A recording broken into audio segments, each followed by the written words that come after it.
Meus amigos, meus irmãos, aqui estamos mais uma vez, sejam todos bem-vindos.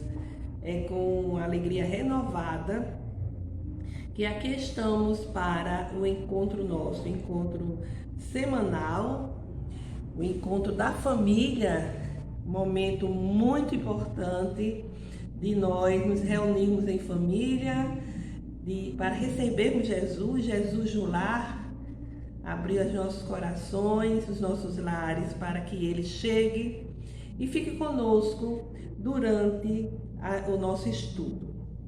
Nós lembramos o recipiente com a água, para que os benfeitores espirituais fluidifiquem durante o nosso estudo. E, para iniciar, vamos fazer a nossa leitura preparatória, o livro Vinha de Luz, Emmanuel, psicografia de Chico Xavier. A mensagem é a 94. Mas tudo isto aconteceu para que se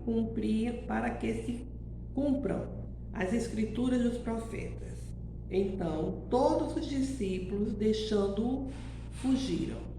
Mateus, capítulo 26, versículo 56. O desígnio a cumprir-se não constitui característica exclusiva para a missão de Jesus. Cada homem tem um mapa da ordem divina em sua existência, a ser executado com a colaboração do livre-arbítrio no grande plano da vida eterna.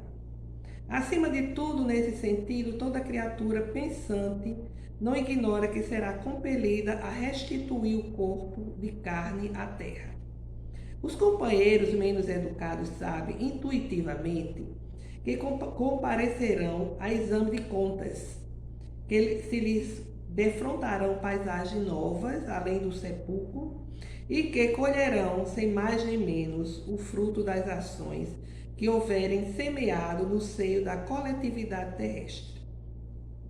Em geral, porém, ao homem comum, esse contrato entre o servo encarnado e o Senhor Supremo parece extremamente impreciso e prossegue experiência fora de rebeldia em rebeldia. Nem por isso, todavia, a Escritura, principalmente nos parágrafos da morte, deixará de cumprir-se. O momento nesse particular surge sempre com múltiplos pretextos para que as determinações divinas se realizem. No minuto exato, familiares e amigos excursionam em diferentes mundos de ideias através das esferas da perplexidade, do temor, da tristeza, da dúvida, da interrogação dolorosa. E apesar da presença tangível dos afeiçoados no quadro de testemunhos que lhe dizem respeito, o homem atende sozinho, no capítulo da morte, os itens da escritura gravada por ele próprio diante das leis do Eterno Pai, com seus atos, palavras e pensamentos de cada dia. Mais uma reflexão do benfeitor Emmanuel, desta vez, ele falando sobre o mapa reencarnatório que nós trazemos, onde estão previstas as nossas provas, as nossas responsabilidades, as nossas tarefas, e que a gente vai negligenciando, rebelde, e termina por não cumprir. Mas há um ponto que esse não nos cabe cumprir ou não, teremos que cumprir, que é a morte. E aí levaremos conosco essa escritura, esse contrato, vamos assim dizer, com o registro de tudo aquilo que nós fizemos, os nossos atos, as nossas palavras, os pensamentos de cada dia. É uma bela reflexão, porque diz respeito muito a nós todos. Então vale a pena refletir. Vamos fazer então, vamos preparar para a nossa prece inicial. Vamos elevar nossos corações e a nossa mente a Deus Pai, a Jesus e aos Espíritos benfeitores. Senhor Jesus, aqui estamos para o estudo do Evangelho, com os corações receptivos, a mente também, para compreendermos os vossos ensinamentos. Dá-nos, Senhor, forças para o nosso cotidiano, principalmente para tentarmos vivenciar as lições da vida maior. Que a vossa luz venha sobre nós, nos envolvendo, nos fortalecendo e nos iluminando.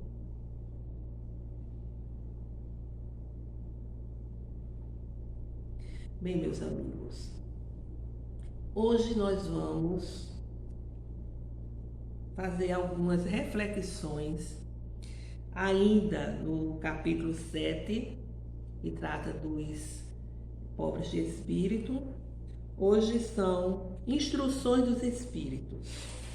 São dois espíritos que nos trazem algumas instruções. O espírito Lacordaire e Adolfo, bispo de Argel. São instruções que eles nos trazem com relação ao orgulho e à humildade. E a gente percebe que orgulho e humildade são temas bastante recorrentes no Evangelho, notadamente nesse capítulo que trata dos pobres de espírito. Então a gente percebe, nas instruções dos Espíritos, no item 11 e 12, mais precisamente, eles lembram que todos os homens eles foram criados por Deus e que na balança divina todos são iguais. Só as virtudes os diferenciam, os distinguem aos olhos de Deus. Todos os espíritos são de uma mesma essência e moldados da mesma massa. Isso são palavras dele, de igual massa. Os títulos, a posição social, a riqueza, não os mudam em nada perante os olhos de Deus.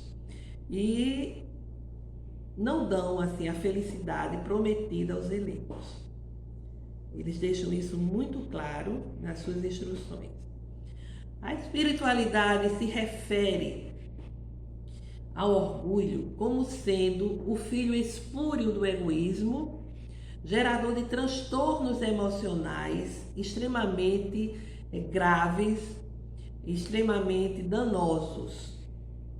De todos os males, a espiritualidade considera o orgulho como sendo um dos piores males, porque o orgulho traz consigo outros vícios, como a vaidade, como a inveja, o ciúme, a arrogância, a prepotência, e impede expressões de virtudes como a caridade, a humildade, a compaixão, o perdão. Então, de todos os males, eles consideram exatamente o orgulho o pior deles. E a gente diz, por que existe o orgulho? Sabemos que o orgulho decorre da nossa ignorância moral, do nosso desconhecimento com relação aos ensinamentos de Jesus, onde ele fala constantemente da humildade. Então a gente desconhece essas virtudes, a gente vive no dia a dia e vai se deixando envolver, vai se deixando dirigir pelas viciações, pelos valores equivocados da matéria, dessa vida terrena que é tão cheia de imperfeições, uma vida em que nos convida à vivência de valores totalmente contrários aos valores espirituais. E Joana de Ângeles, ela nos seus livros, que constitui a série psicológica, ela aborda a questão do orgulho em várias ocasiões.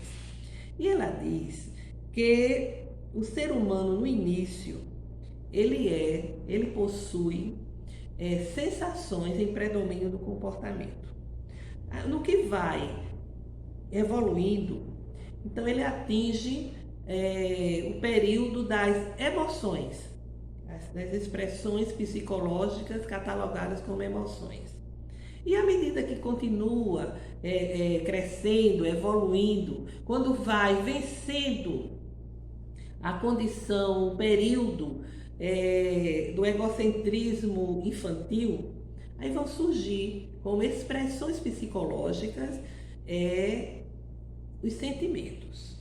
Mas quando o espírito não lida muito bem com as suas emoções, a gente teve sensações, depois vem as emoções. Então, quando nas emoções, nesse período, não se lida devidamente muito bem com essas emoções, quando se chega no período dos sentimentos, surgem os sentimentos doentios, como é o orgulho. Às vezes a gente quer associar o orgulho como sendo resultado das riquezas, da posição social. Fulano é muito orgulhoso porque também é muito rico, é muito importante. E não é bem assim. Joana diz que as circunstâncias de riqueza, as circunstâncias de sabedoria, do intelecto, da autoridade, da religiosidade, da política, não são estas circunstâncias que resultam no orgulho. É o contrário, o indivíduo é que é orgulhoso já, porque possui conflitos emocionais, possui, vamos assim dizer, aflições morais. Então se deixam, ela usa o termo engolfar pelo orgulho, e aí entra na falência espiritual. Há determinados espíritos que reencarnam em situação de destaque, de prestígio, de poder, porque trazem uma missão, que é contribuir para o desenvolvimento, não só seu, das pessoas, da coletividade como um todo. A gente sabe que há aqueles que fracassam, né? Que se comprometem, mas a missão deles é exatamente ter condições de incentivar, de contribuir com o desenvolvimento do meio onde vivem. Assim como no sentido inverso, há espíritos que reencarnam na pobreza, numa situação muito difícil, mas são orgulhosos e vaidosos. É um modo de autovalorização e se comprometem realmente muito em seu crescimento espiritual. Então, o antídoto do orgulho chama-se humildade. Porque a humildade, ela nivela as criaturas, ela eleva moralmente e coloca por terra a ideia de superioridade de uns serem mais superiores do que outros. Então, ela coloca por terra, ela mostra que não existe isso. Ela coloca exatamente que todos são iguais, principalmente diante das leis divinas. Então, o Espírito Emmanuel, esse benfeitor maravilhoso, ele nos diz que a humildade, ela vai exatamente nos dar possibilidades de compreendermos, de vermos a nossa pequenez diante do universo. E vai exatamente, ele diz, a humildade dá ao indivíduo independência, liberdade interior, que vai exatamente emergindo, vai exatamente crescendo no interior de cada ser, e essa humildade vai ajudar o indivíduo em seu crescimento, em seu processo evolutivo. Quando não existe o reflexo da humildade, é quando as pessoas se sentem proprietárias de todos os bens que o cercam, todos os bens que a cercam. Essa pessoa se sente proprietária, age até como se fosse proprietária das pessoas, de familiares, de amigos, de funcionários, né? É aquele orgulho, aquela vaidade que vai querer manipular tudo e a todos. Isso é a falta da humildade, consequentemente, a pessoa que é assim perde a chance, a oportunidade das ocasiões, das situações que deveriam levá-la a um autoaperfeiçoamento, levar exatamente a acelerar o seu processo de crescimento espiritual. Afinal de contas, todos nós temos as nossas imperfeições, mas sabemos que estamos em um processo evolutivo para alcançarmos a condição de perfeição para a qual Deus nos criou. Então, meus amigos, Emmanuel, ele coloca também, ele fala que não devemos jamais deixar que a vaidade nos envolva, porque estamos diante de um êxito, diante de determinados bens. Não podemos deixar que a vaidade tome conta da gente nessa ou naquela situação, porque nós somos usufrutuários dos bens e dons de Deus. E diz mais: a vida, o corpo, a família, o trabalho, a nossa autoridade, a riqueza, até mesmo os adversários são dádivas temporárias que existem exatamente para que a gente possa vivenciar todas essas situações e possa caminhar na direção da lei de renovação que preside os nossos destinos. Então ele nos adverte com relação exatamente a esse perigo que é a vaidade, o orgulho, porque geralmente tudo isso decorre do egoísmo. Somos egoístas, então nos sentimos superiores aos nossos semelhantes, não nos damos conta que estamos em uma situação passageira, que tudo passa. Hoje a nossa família, em uma próxima encarnação, provavelmente pode nem ser a mesma, pode já ser outra. É a impermanência da vida, né? Assim mesmo acontece com os amigos. A situação hoje econômica, a situação social em que hoje nos encontramos, ela vai desaparecer ou vai se transformar em uma próxima encarnação. Então ele chama tudo isso essas circunstâncias que ele chama de dádivas, são dádivas temporárias ao nosso favor, a nos impulsionar para o crescimento. Diante dessas circunstâncias, devemos estar conscientes de que devemos aproveitar esses momentos para crescer, para evoluir. Mas como somos orgulhosos, não admitimos que ninguém nos questione, não admitimos uma opinião contrária à nossa, porque a nossa opinião, o nosso ponto de vista é o que está certo e tem que prevalecer. E essas circunstâncias, muitas vezes contraditórias, conflitantes, dão oportunidade da gente desenvolver as virtudes. Se tornar mais humilde, mais compreensivo, ter compaixão, ter paciência. Mas isso tudo fica muito difícil para o orgulhoso. A pessoa orgulhosa, ela não consegue deixar que essas virtudes sejam vivenciadas. E Emmanuel diz: é necessário, sobretudo, que a gente tenha a consciência de que são situações temporárias, mas que são situações que nos impulsionam, que nos ajudam no caminho para cumprirmos a lei da renovação. Nós vamos nos renovando, né? Nós vamos perante todo um processo evolutivo. É a renovação que nos aguarda, a renovação para o bem, a renovação para a espiritualização nossa. Aí, às vezes a pessoa pergunta, se todos são iguais, por que Deus permite que eu e outras pessoas tenham nascido numa situação tão favorável? É a tal coisa.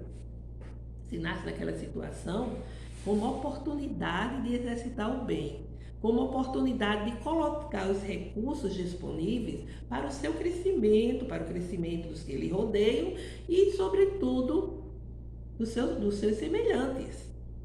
Mas o orgulho distorce tudo isso, né? E Deus vai vendo, né, que a pessoa está se desviando dos propósitos e, vez por outra, concede-se uma crise na vida da pessoa, para ver se a pessoa, desperta, né? Passe a pensar. E quando isso não ocorre, chega ao ponto que a pessoa pode perder tudo, pode perder aquela situação de prestígio, de destaque, os bens materiais. No nosso relacionamento, no nosso cotidiano, a gente vê inúmeros casos dessa natureza. E lamentavelmente, às vezes, quando isso ocorre, a pessoa ainda se acha vítima. Ainda diz, por que Deus me abandonou? Deus me abandonou por completo. E não vê que Deus não castiga ninguém, mas que essa pessoa está colhendo o que fez. Tudo que plantou foi com base exatamente em orgulho, em vaidade, em arrogância, em prepotência. Então é necessário que a gente entenda a questão das viciações. Os vícios espirituais são males que precisam ser eliminados do nosso ser, da nossa essência. O egoísmo, inveja, orgulho, prepotência, arrogância, vem tudo junto, tudo é como se fosse em um mesmo lugar.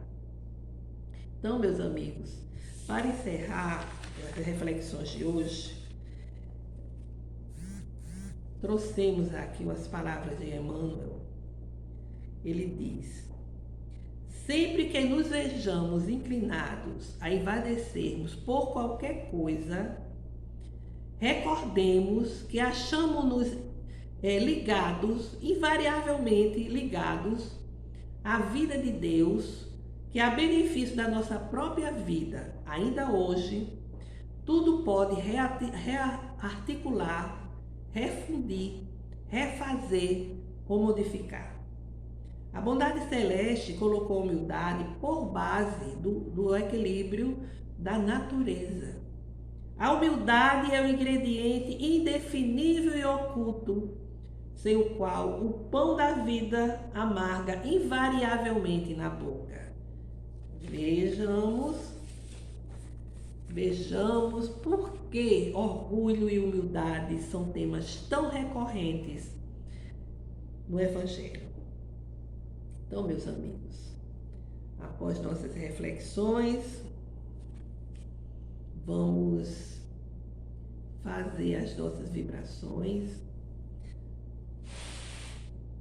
rogar a Deus, a Jesus e aos Espíritos benfeitores em favor da fraternidade e da paz entre os povos, pelos governantes, para que hajam com justiça social, pelo movimento espírita, pela sua coesão, os ensinamentos do Cristo e da codificação, por nós mesmos, por nossas famílias, por nossos familiares, pedindo bênçãos de luz, amor, saúde e proteção, a nos envolver e iluminar os nossos passos.